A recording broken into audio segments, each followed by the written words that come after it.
бүгдээ босоод энэ асуултыг хамтдаа хийчихье. Бүгдээ босоод маш хатуу үйлдэл ажиллаж сайн виза хийчихээ. Сая амингаа ата араа тэгээд одоо тэгээд хөрөлтэй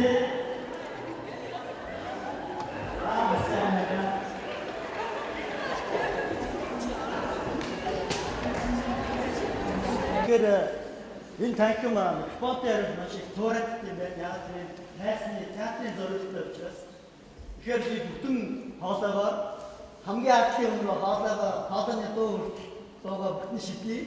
Тийм учраас та бүхэн илүү чимэг сонсох бодож байна. Тэгээд хамгийн түрүүнд миний хэлэх санал бол өнөөдөр бид нар маш их мэдээллийг авсан ч гэсэн HR-ууд маань хүмүүсээ манлайлж хөгжүүлдэг хүмүүс учраас яг энэ дотор анзаарч байгаа би 3 зүйлийг хэлье гэж бодож байна. Ер нь аливаа сургалт төвчлэгийг лаборатори гэж үздэг.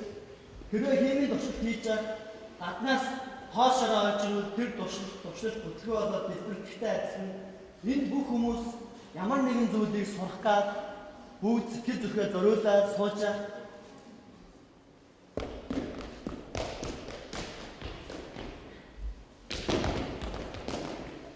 ийм хүмүүс маш олон байна. Миний хажуугаар өнгөрч байгаа би ясаа хамгийн анхаарал сууж байгаа. Миний хажуугаар өнгөрч байгаа 10 он дутмын 6 лабораторийн танаа дороо дэвстэй бүгд яаж бидний юм сурахаар байна тийм үү? За одоо эсрэгээр нь өлмий дээр болж байна. Болж байна. 40% маш сайн. 40% миний хажуугаар өнгөрч байгаа хүмүүсийн 40% ингэж өнгөрч байна. Маш сайн. Мөн тэр ард бас ингэж үйлчлж байгаа хүмүүс маань яаж вэ? Bir паргээд орж ирж байна. Энэ маш буруу. Сургууль төгсөл явж байгаа үед хинч цаад болох хэрэггүй, хаалт төгсөжтэй лаборатори хэрэг зохих хэрэггүй гэсэн. Тэгвэл маш сайн үйл юм байна. Хоёр хамгийн анхны хаалт нээлттэй байх шаардлагагүй. Яагаад гэвэл тэнд ямар нэгэн гэрэл орж ирээд тийшээ урсгал тэр нээлттэй хаалт чиглэлд байдаг учраас манай энэний нэг их бос явсан байна гэсэн үг шүү дээ тийм үү? Энэ энергитэй холбоотой зүйл. Тийм учраас тэр автын хаалт байх хаалттай байх хэрэгтэй. Ямар ч сургалт хамт олон дээр ч вэ хаан ч вэ ер нь үүнийг ээж аваад бид нар маш сайн анзаарч байх хэрэгтэй. Ер нь хаан яг хаалт одоо хаагдчихлаа маш гоё. Бүтэн ингээд яг нэг тойрог ороод ирлээ гэсэн. Тэгэхгүй тэнд ямар нэгэн юм датаа байгаа учраас яг урсгал тийшээ чиглээд байна гэсэн.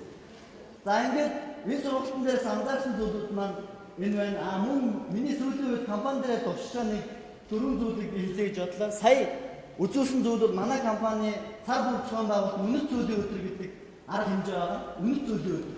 Үнэт зүйлийн өдрөөр яаж гэвэл бид нар багийн ажиллагааны тэмцээн тоглоомуудыг зохион байгуулдаг. Үргэлж сургалтуудыг бид нар лекц аргаар ч юм уу хийх энэ технологиос илүү одоо шин аргачлалуудыг өдөр бүр HR-ууд маань туршиж үзчихаасай гэж хүсэж байна. Тэгээд яагаад бид нар үнэт зүйлийн өдрийг 50% зөвхөн багаар тоглуулах тэмцээн өрнөд ингэснээрээ баг олон нэгэндээ уусаж нэгийг хайрлаж нэгээ одоо илүү их танин мэдэх илүү их ойлгох тэр одоо боломжийг нээж өгдөг.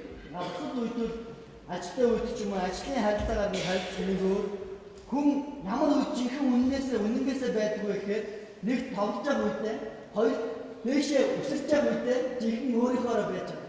Бусад үед дандаа масктай. Тийм учраас хүмүүс яаж болохоор тоглож аль болохоор өсөргөж хөөргөж дэвэргэж тийм байгуул хүмүүс сэтгэлээ нээдэг. Бидний үнэт зүйлийн өдөр хамгийн сүүлд нь шидэт дэврэлт буюу хүн болон нэгнийгээ дэвэрснээр өндөрдөг. Тэгээд манай ажлаас гарахыг хүсэж байгаа хүмүүс маань яагаад гарч чадахгүй байгаа тухайгаа тайлбарлахдаа үнэт зүйлийн өдөрт би дуртай гэж бичсэн байсан. Тэгэхээр зөвхөн нэг сар тутмын хийдгийг арга хэмжээ тэр хүнийг багс усандаа дурладаг шиг тэр усан дотор амьдрал байгаа гэдэг яаж чадахгүй байдаг тийм сэтгэлгээ нөгөө одоо коодлын гэж ярьдаг шүү дээ. Тэр компанид коодлж чадсан гэдэг энэ ямар одоо жижиг зүйлээр бид нар том үр дүн бүтээж байгаа. Хоёр тийчрээ зүйл маань даваа гараг бүрийн эхний нэг цагийг хамтын хөгжлийн цаг болгосон. Хамтын хөгжлийн цаг гэдэг нь дотоод сургалтыг дэмжих зорилготой. Компани дотоод сургагчдыг хөгжүүлж гаргаж ирэх зорилготой. Хамгийн дурсгалтай хүмүүс нь өөрийнхөө сэдвээр 7 өнөг бүрийн 8-9 цагийг нэг цагийн Тэр сургуульд сонирхсан хүмүүс ирнэ. Сонирхсан хүмүүс заавал одоо хүчээр бид нар хүмүүсийг авчихгүй. Жишээлбэл одоо бүтээмжийн тухай, бодлуулалтын тухай ч гэдэг юм уу, тэр компанид хамгийн туршлагатай хүн баг хамт олондоо туршлагаа солилцдог. Энэ цагийг бий болгосон. Энэ маш үр дүнтэй байгаа. Маш үр дүнтэй байгаа. Тухайн нийслэнд байгаа ажлыг тухайн ажлыг хий сайн мэдхгүйгээр тэр ажлыг хийж байгаа хүн хамгийн сайн мэднэ. Тэрнээс биш дарга ч юм уу эсвэл өөр хөндлөнгийн эксперт гэхээсээ илүү тэр ажлыг өөрөө энэ хоёр гараараа хийж үзэж зовлонгийн амссан хамгийн сайн мэднэ. Тэр хүн хамгийн бодиттой зүйлүүдийг ярьдаг. Тэгээд бидний өмнө нь хийжсэн сургалт төвчлөөс энэ даваа гарагийн хамтын хөгжлийн цаг маш үр дүн авчирж байгаа гэдгийг танарт бас дуулахад таатай байна. Гурав дахь юм бол бид нэр коучинг систем гэдгийг компани дотор нь одооноос сургалт басан төгслийн хөтөлбөр дотор нь нэвтрүүлж ирсэн. Энэ бол зөвхөн бид нар өөрсдөө санаачилж нэвтрүүлж байгаа зүйл. Шинээр орж байгаа багийн гишүүн тухайн хүнийг цааш нь чиглүүлээд яв, заавлаад яв, нэг хүнийг заавал томилж өгч байгаа. 6 сарын турш тэр хүнээс тухайн мэдлэг, ур чадвар, ажлын байртай холбоотой, компанитай холбоотой бүх зүйлийг тэр хүн чиглүүлж өгч байгаа. Энэ бас маш үр дүнтэй байна. Маш үр дүнтэй байна. Тэгэхээр компани дотор ийм тухайн шинэ багийн гишүүн хэн нэгэн коуч буюу тэрийг дагалдуулж, дасгалжуулагч гэж бид нэрлэж байгаа юм да, дасгалжуулагч. Нөгөө шинэ гишүүнээ бид дасгалжигч гэж нэрлэж байгаа. Ингээд бид нар одоогоор нэг 2 сар гаруй хугацаанд туршиж үзэхэд судалгаагаар өмнө нь одоо засан зохицох хөтөлбөр донд маш олон алдаанууд гарч ирсэн бол ингээд нэг хүнд хариуцуулж өгсөн чинь маш эерэг үр дүнгууд гарсан. Бидний тооцоолол төсөөлөг үр дүнгууд гарсан. Тийм учраас энэ хэсгээ бид үгнээд хэлэхэд бид нар үргэлж юм өөрсдөө шинэлэг байж тийм үү? Өөрсдөө хүнийг капитал болгох гэж хүмүүс шүү дээ бид нар тийм үү? Жирийн годамжаар хүлгэж байгаа мянган хүмүүс дундаас хамгийн үнэтэй капиталыг олгох гэж байгаа хүмүүс учраас өөрсдөө үргэлж шинийг дуршиж, шинийг тэнд одоо юу гэдэг санаачтаа шин зүйлээ өөрсдөө хийж үзснээрээ илүү их бид нар тэндээс олон дуршлагуудыг ингэж хуримтлуулж компанид өдөр бүр юм шин инновацуудыг хийх бүрэн боломж нэвтэрч байгаамаа. Тэгэхээр саяны үнэт зүйлийн өдрийг бид нар үзүүлсэн шалтгаан нь манай компани маш нээлттэй компани. Маш нээлттэй компани. Өнөөдөр Монголын компаниудад байгаа хамгийн нэг дутагдaltaй зүйл нь бүгд хаалттай байдаг. Маш том ханууд байдаг, маш том логонууд байдаг. Логог л мэддэг. Тэр логоны цаана ямар хүмүүс байдаг, ямар залуучууд ажилладаг, царайлаг охтууд байдаг болов уу? Эсвэл гой залуучууд байдаг болов уу? Хин ч мэдэхгүй. Тэгвэл гой лого байдаг, гой хан байдаг тийм үү? Тэгэхээр бид нар өнөөдөр сайн хүнийг татъя, чадварлаг хүнийг олж авъя гэж бүгд мөрөөдөж байгаа. Гэсэн мөртлөө бид нар яагаад компани нээлттэйг хэлж харах боо. Ажил ажиллаж бид хамгийн өндөр шаардлага тавьдаг. Хамгийн өндөр шаардлага. Тийм боловсрол, тийм ур чадвар, тийм байршлыг гэж шаардлага тавьдаг. Эсвэргээр ажил хайгч компаниудад одоо шаардлага тавьж байгаа. Өндөр шаардлага тавьж байгаа. Танай компани чи соёлын юу? Танай компани чи орчин юу? Танай компани үнэт зүйл юу? Танай компани ажлын орчин чинь амралтын өрөө чинь баг ямар юм бэ? Би ямар хамт олоннд ажилласан бэ гэдгийг мэдхийг хүсэж байна. Түүнийг компаниуд яагаад дэлгэхгүй байгаа вэ? Яагаад өдөө бол лого хэвээрээ, яагаад өдөө бол хан хэвээрээ, яагаад өдөө бол хаалттай хэвээрээ компаниуд яваад байгаа юм. Өнөөдөр 21-р зуун 2013 он нээлттэй 900 нээлттэй технологийн үе рүү бид нар шилжиж хэлж байна. Гэтэл бид нар хаалттай хэвээрээ л байна. Тэгсэн мөртлөө хамгийн чадварлаг, хамгийн гоё хүнийг татахыг хүсэж байдаг. Тэгсэн мөртлөө өөрсдөө яг хаалттай. Тэгэхээр Мазалагийн зорилго нь компани өөрийгөө илэрхийлэх хэрэгцээг хангая. Хүн өөрийгөө илэрхийлэх хэрэгцээ байдаг шиг компани байгууллагт өөрийгөө илэрхийлэх хэрэгцээ байд юм байна. Түүнийг хангах хэрэгтэй байна гэдэг ийм судалгаа гарсан байна. Судалгаа. Энэ бол олон улсад нэлээд амжилттай явж байгаа туршлага да. Үүнийг бид нар судалж үзээд Монголд ер нь компани өөрийгөө илэрхийлэх бүх хэлбэр мультимедиа, видео, анимашн, фото, ажлын орчин хамт олоноо ярилцлага өгөх хэлбэр. Тухайн хамт олон дотор ажиллаж байгаа хүмүүс нь өөрөө өөрсдөө танилцуулж, манай компани ийм орчинтой, би энэ компанитай ингэж явж байгаад ингэж орсон юм аа. Тэгээ ийм боломжууд надад таалагдсан маа гэдэг бүх мэдээлэлээ компани профайл үүсгэл оруулна гэсэн. мультимедиа агуулга. Энэ боломжийг өнөөдөр ганцхан захин орчинд олгож байгаа. Ганцхан захин орчин. Телевизээр бид нар зөвхөн видео контент асар үнэтэйгээр цацдаг. Сонин болон сэтгүүл дээр зөвхөн текстийг бид нар асар мөнгө төлж тавьдаг. Ихэнх компаниуд зөвхөн ажлын байрны зарыг л тавьж яг хүн олох гэж хичээдэг. Бүх компаниудын ажлын байрны зар өнөөдөр бүгд адилхан болсон. Бүгд хоорондоо адилхан болсон. Тэр дундаас тэр компанийг ойлгож мэдэх ямар ч боломжгүй. Тийм болохоор эхлээд энэ боломжийг олгосон бүгдээрээ захин орчинд эхлээд талархацгаа. За баярлалаа.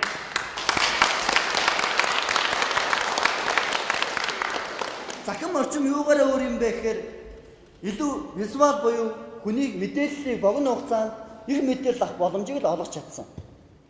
Дүрслэл, анимашн, инфографик бүх мэдээлэл маш богино хугацаанд гэсэн үг. Захин орчинд байгаа хүмүүс нүүрний 4-1-ээс урт мэдээллийг угаасаа уншдаггүй.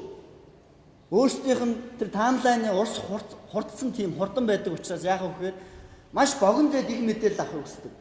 Тийм учраас өнөөдрийн 90-100-д мультимедиа агуулгыг хэн бүтээж чадна? Тэр байгууллага өөрөөсөө гоё илэрхийлж чадна гэсэн. Дараагийн зүйл нь энэ дотор компаниуд өөрсдийнхөө нээлттэй ажлын байруудыг оруулах, мөн ажил хайгчид энэ дээр өөрсдийн профайл үүсгээд хүссэн компанийнхаа соёл орчинтой шууд танилцах боломжийг олгож байгаа. Тэр компани ороод нэг за юу ч нэг ажиллаад үзчихье. За юу ч бас нэг ороод үзчихье гэдэг нэг сохор хазаар одоо дуршдаг. Тэр орон зайг бид нар байхгүй болгож юм гэсэн. Тэр та нарын нөгөө нэг тэр хугацаанд зориулж байгаа өртгий чинь байхгүй болгож юм гэсэн. Хүн аль хэдийн компанид орохоос өмнө тухайн компанид ер нь ямар залуучууд ажиллах юм бол энэ хүмүүс нь ямар сэтгэгдтэй байд юм бол яг хаалгаар нь ороод очиод үүдэнд нь ямар буудан байд юм бол ажлын орчин ямар юм бол гэдгийг айл эрт компани сонголтоо хийхээс өмнө бүгдэнтэй танилцчихна гэсэн. За энэ дээр одоо жишээ компаниудын профайл тухайн компанийг төлөөлж байгаа нүүр цараа болж байгаа залуучуудыг бид нар гаргаж ирээсэй гэж компаниуд хүсэж байгаа.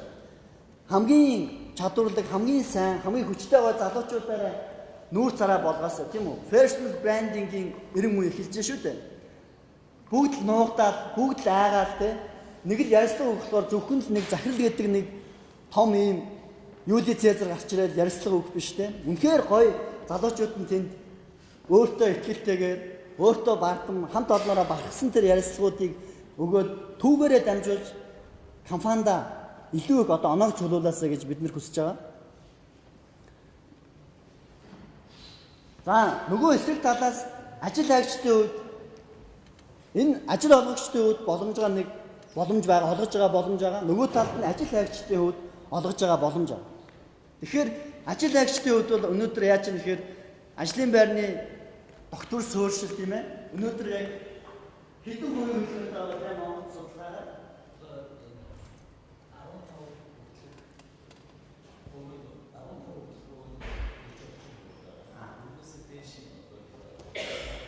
энэ мод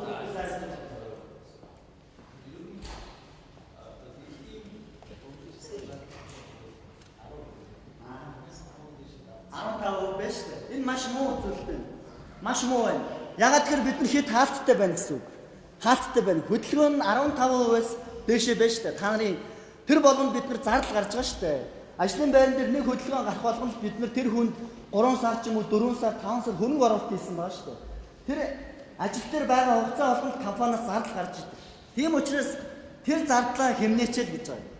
Тэр өргүү зардлыг бүгдээрээ хэмнэцгээе. Илүү оновчтой сонголт хийхэд тусалцгаая. Илүү нээлттэй болцгоё.